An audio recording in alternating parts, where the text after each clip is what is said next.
नमस्कार, स्वागत आहे तुमचं वैशालीज किचनमध्ये। आज आपण भरली मसाला भेंडी कशी बनवायची ते पाहणार आहोत। घरच्या साहित्यामध्ये झटपट होणारी ही मसाला भरली भेंडी आपण मसाला तयार करून बनवणार आहोत।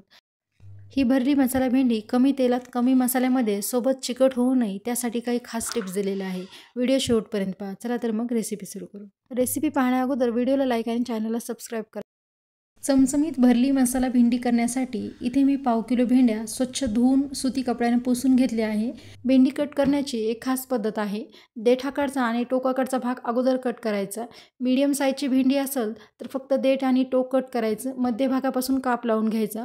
आता इथे मोठ्या साईजची भेंडी असल्यामुळे इथे मध्यभागी काप लावून याचे मी 2 तुकडे करून घेतले। व्हिडिओमध्ये दिसते तशा पद्धतीने भेंडी आपल्याला चिरून घ्यायची। भेंडी कट करताना चाकूला जर का चिकट लागत असेल तर अशा वेळेस चाकूला थोडंसं मीठ लावून घ्यायचं, त्यामुळे भेंडी चिकट तयार होत नाही। आता सेम पद्धतीने सर्व भेंड्या मी कट करून घेतलेल्या आहे। भेंडीला काप लावताना आपल्याला आतपर्यंत काप लावून घ्यायचा, म्हणजे मसाला भेंडीच्या आतपर्यंत पोहोचतो। सेम पद्धतीने भेंडी कट करून घ्यायची। इथे मी सर्व भेंडी कट केलेली आहे। थोड्या वेळासाठी साईडला ठेवते, मसाला तयार करून घेऊ। मोठी लसणाची कांडी घेतली। लसण आपल्याला सोलून घ्यायचं आहे। सध्या चातुर्मास चालू आहे तर लसण नाही वापरला तरी देखील चालणार आहे। भेंडी चांगली खमंग होण्यासाठी इथे मी ताज्या लसणाच्या 7 ते 8 लसणाच्या पाकळ्या सोलून घेतल्या। कृती पाहू। गॅसवरती कढई चांगली गरम करून घेतली। साधारण मूठभर शेंगदाणे मी इथे घातले। बरेच जण तेल आणि मसाले खाणं टाळतात, आपण यामध्ये तेलाचा आणि मसाल्याचा कमीत कमी वापर करून ही चटपटीत भेंडी बनवणार आहोत। तर इथे मी एक मूठभर शेंगदाणे घातले। शेंगदाणे आपल्याला हलके असे भाजून घ्यायचे आहे, व्हिडिओमध्ये दिसते तशा पद्धतीचे। 1-2 मिनिटांमध्ये शेंगदाणे अशा पद्धतीचे हलके असे भाजून घेतले। आता साईडला करते। यामध्ये पोहे खायच्या चमच्यानं 1 चमचा मी बडीशोप घातली, सोबत त्या चमच्यानं 1 चमचा धने घातले, 1 चमचा पांढरे तीळ घालायचे। तेल न घालता मध्यम आचेवरती हे साहित्य आपल्याला खमंग असं भाजून घ्यायचं। तीळ घालणं हे पूर्णतः ऑप्शनल आहे, तुम्ही या जागी खोबऱ्याचा कूट देखील वापरू शकता। आता हलके असे भाजून घेण्यासाठी 7 ते 8 लसणाच्या पाकळ्या, 9 ते 10 कढीपत्त्याची पानं घातले। सोबतच यामध्ये भेंडी छान खमंग होण्यासाठी आणि मसाल्याला छान बाइंडिंग राहण्यासाठी 2 छोटे चमचे इथे मी बेसन घातलं आहे। हे बेसन आपल्याला हलकसर भाजून घ्यायचं। आता यामध्ये आपण अजूनपर्यंत तेल घातलं नाही, हे सर्व साहित्य तेल न घालता आपण चांगलं भाजून घेतलं। गॅसची आच मंद करायची। आता यामध्ये मी अर्धा चमचा लाल तिखट घालते। तुम्हाला हवं असेल तर याच्यामध्ये 1 चमचा कांदा लसूण मसाला पण घालू शकता। 1 छोटा चमचा तेल घालायचं। पुन्हा आपल्याला याला चांगलं मिक्स करून घ्यायचं, म्हणजे तेल पण या मसाल्याला व्यवस्थित लागेल अशा पद्धतीचं। भेंडी छान चटपटीत तयार होण्यासाठी इथे मी अर्धा चमचा आमचूर पावडर घातलं। जर आमचूर पावडर नसेल घालायचं तर यामध्ये अर्धा लिंबू पण पिळून इथे वापरू शकता। चांगलं मिक्स करून घ्यायचं, गॅस बंद करायचा।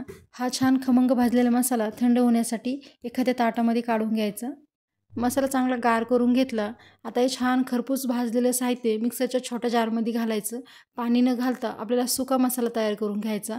मिक्सरला मसाला दळताना खूप जास्त बारीक किंवा जाड दळायचं नाही। कोणतीही भरली भाजी करायची म्हटलं तर मसाला हा मध्यमच पाहिजे, खूप जास्त बारीक किंवा जाड नको, त्यामुळे भाजीत मसाल्याची चव छान लागते। आता यामध्ये थोडीशी मी कोथिंबीर घालते आणि चवीपुरतं मीठ घालायचं। मिक्सरला छान असा मसाला दळून घेतला। तुम्ही इथे पाहू शकता मसाल्याची कन्सिस्टन्सी कशा पद्धतीची आहे। अशा प्रकारचा मसाला बनवून ठेवला तर फ्रीजमध्ये एखाद्या महिन्यासाठी स्टोअर करून ठेवू शकता। वाटून घेतलेला मसाला मस्त एखाद्या प्लेटमध्ये काढून घ्यायचा।